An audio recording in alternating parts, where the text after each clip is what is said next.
खेळ घेणार आहोत. खेळ आहे प्रश्न आणि उत्तरे. तर त्यामध्ये मी प्रश्न विचारणार, कृष्णा आणि कविता आपल्याला उत्तर देणार. पण उत्तराची एक अट आहे, उत्तर फक्त प वरूनच आलं पाहिजे. कशावरून आलं पाहिजे? प वरून. हा, करायचं सुरू. पहिला प्रश्न, सर्व मुलांकडे असते पेन्सिल. Very good. 1 मार्क कृष्णाला.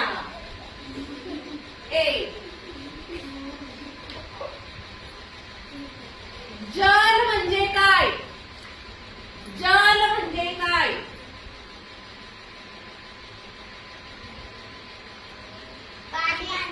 पाणी. कविता प्रश्न, एक फळाचे नाव. फळ.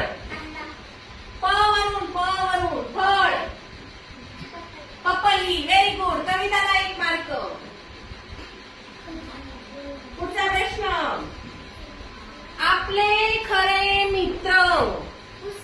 Very good. बघा किती छान सांगितलंय कविताने. बरोबर. आपले खरे मित्र कोण असतात? पुस्तकातून आपल्याला नॉलेज भेटतं, ज्ञान भेटतं. पुस्तकं वाचून आपण हुशार होतो. पुढचं, चटणी सोबत खातात. चटणी सोबत खातात. भाजी सोबत खातात.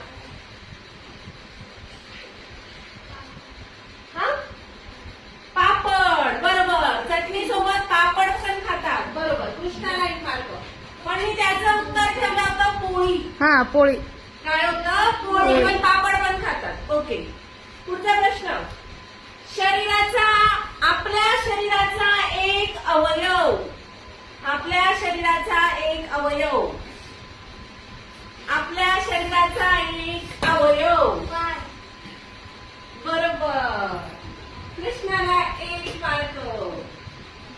पुढचा प्रश्न, लाईट असेल तर चालतो. त्याला मराठीत काय म्हणता? प वर्ण उत्तर आहे. लाईट असेल तरच चालतो.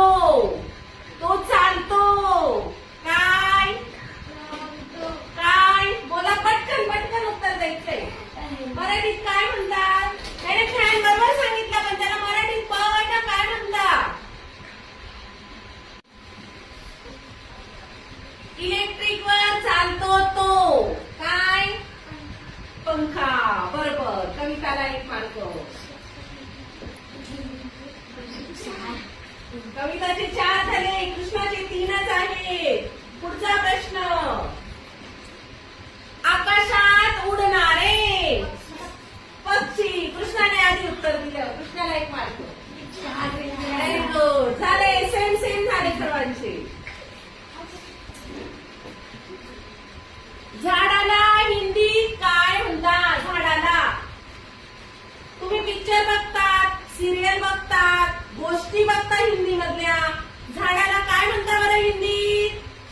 सांगते, वहां पे एक आम का पेड़. दोघांनी सांगितलं. दोघांना 1 मार्क देऊन देऊ आपण. उदाहरण दिलं तेव्हा सांगितलं त्यांनी. 1 कृष्णाला पण 1, कविताला पण 1. दोघांचे सारखे झाले गुण. बघा पुढचा प्रश्न,